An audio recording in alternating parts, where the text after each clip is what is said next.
Следующий альбом, о котором пойдет речь, это демо-альбом американской рок-группы Dixie Dregs. Этот альбом называется The Great Spectacular. Альбом был самостоятельно спродюсирован группой, самостоятельно записан в кампусе Университета Майами.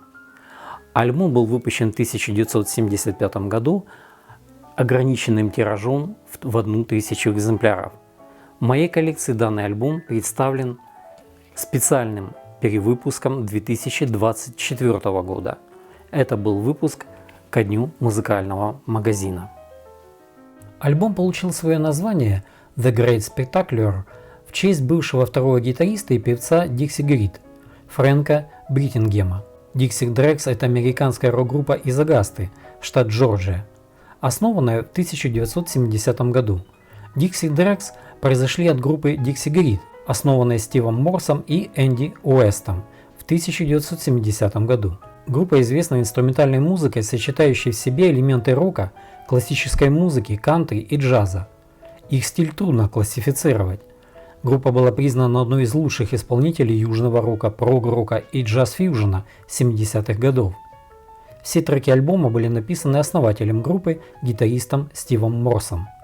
Стив Морс, как вы знаете, был гитаристом в группе Deep Purple с 1994 года по 2022 и был участником знаменитой группы Канзас в середине 80-х, а также сделал успешную сольную карьеру. Кроме этого, Морс стал участником супергруппы Flying Colours.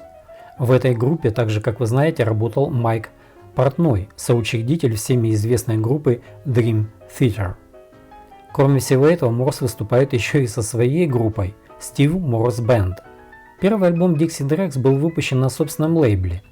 На этом демо-альбоме песни менее отточенные и более сырые, а клавишник Фрэнк Джозефс придает им более легкий оттенок. Его игра часто напоминает Дэйва Стюарта, а иногда даже добавляет привкус Кентенберри. Немного романтический, очень приятный способ исполнять джаз, оставаясь при этом достаточно прогрессивными, по крайней мере не скучными, полными приятных поворотов и интересных идей в своей музыке. 8 песен с этого альбома были впоследствии перезаписаны для будущих релизов группы Dixie Dregs. Выпущенное демо привлекло внимание звукозаписывающих лейблов, в том числе Capricorn Records, с которыми Dixie Dregs подписали контракт в 1976 году, и на этом лейбле было выпущено 3 альбома группы: Free Fall в 1977 году, What If в 1978 году и Night of the Living Dregs в 1979. Альбомы, выпущенные группой, неоднократно номинировались на премию Грэмми. После того, как Capricorn объявили о банкротстве в 1979 году, группа подписала контракт с Arista Records, выпустив альбом Dregs of the Earth в 1980 году. В 1981 году группа сменила свое название на The Dregs ради большей коммерческой привлекательности и выпустила под этим названием еще 2 альбома: Unsung Heroes 1981 год, Industry Standard в 1982 году. Это, кстати, единственный альбом группы с вокалом. Смена названия, добавление вокала и изнурительный гастрольный график, к сожалению, никак не поспособствовали улучшению продаж.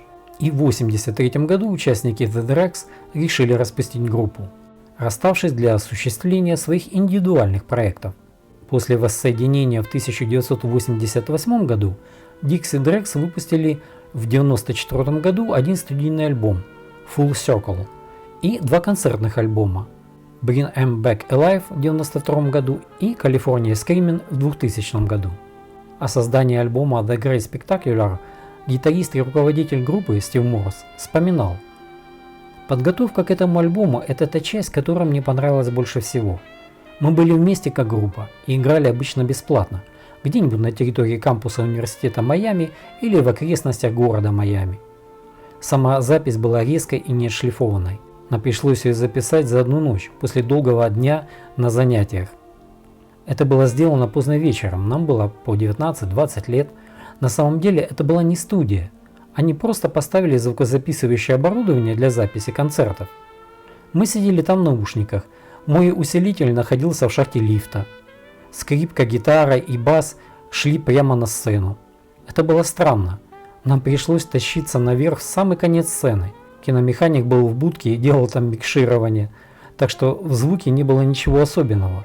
Но подготовка была волшебной, потому что мы собрались как группа. The Dregs по сей день остаются разрозненной группой своих бывших участников, ненадолго воссоединяющихся для коротких туров и редкой студийной работы. Всего группа выпустила около 15 альбомов, включая студийные работы, концертные альбомы и сборники.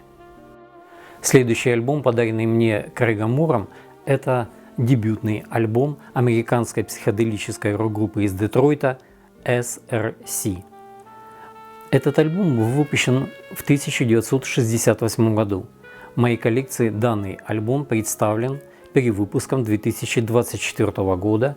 Это специальный выпуск ко дню музыкального магазина. Это единственный альбом группы, на котором сыграл Робин Дейл, покинувший группу вскоре после выхода этого альбома.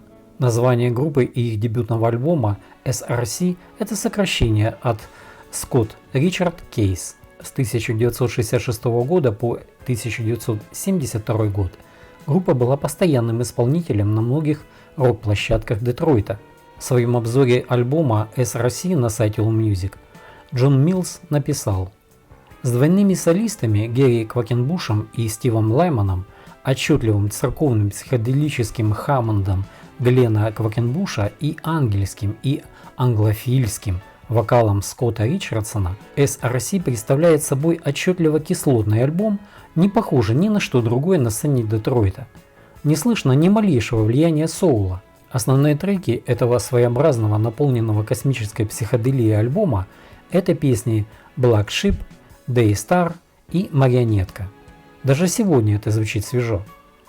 Вторая половина 60-х запомнилась как очень плодотворное время для музыки. Группы постоянно были в поиске, рисковали, старались отличаться от других, пробовали что-то новое и писали свой уникальный собственный материал. При большом количестве талантливых исполнителей неудивительно, что некоторые менее коммерчески успешные группы были забыты. Иногда у них была очень интересная музыка, стоящая того, чтобы ее искать как затерянное сокровище. SRC является примером этого. SRC написали много сильного материала, раздвигая границы стиля, и до сих пор они звучат интересно. У SRC было свое особое звучание и уникальное видение. Тяжелый психоделический рок, смешанный с оттенками хард-рока, а стиль соло-гитары Квакенбуша действительно носил свой вклад в их общее звучание.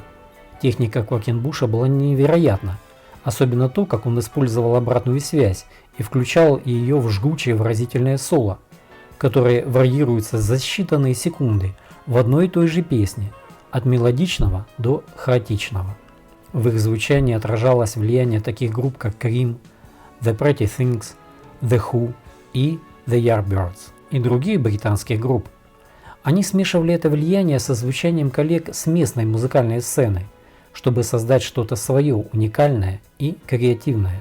Одноименный дебютный альбом SRC является классикой первоклассной психоделической музыки, и его следует ставить рядом с другой классикой этой эпохи.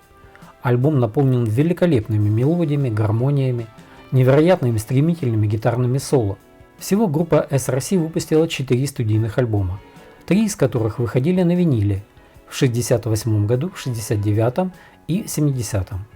За годы, прошедшие после распада SRC, каждый участник добился личного успеха. Ричардсон переехал в Лос-Анджелес и стал сниматься в кино. Он работал сценаристом в фильме «Огненные сердца» с Бобом Диланом в главной роли и работал на съемке 2 фильмов «Властелин колец». Гэри Квакенбуш основал SRC Records и продолжал гастролировать по США. Хотя все участники получили замечательный опыт работы в группе SRC и незначительный успех в других группах, например, Ричардсон позже работал с Рэем Манзареком из группы The Doors. Никто из них никогда не был участником более известной группы, чем SRC. Музыка SRC с годами оказала свое влияние на другие группы. Их музыка опередила свое время, из-за чего, собственно, группа и пострадала. В 2010 году группа SRC была включена в Зал славы легенд рок-н-ролла штата Мичиган.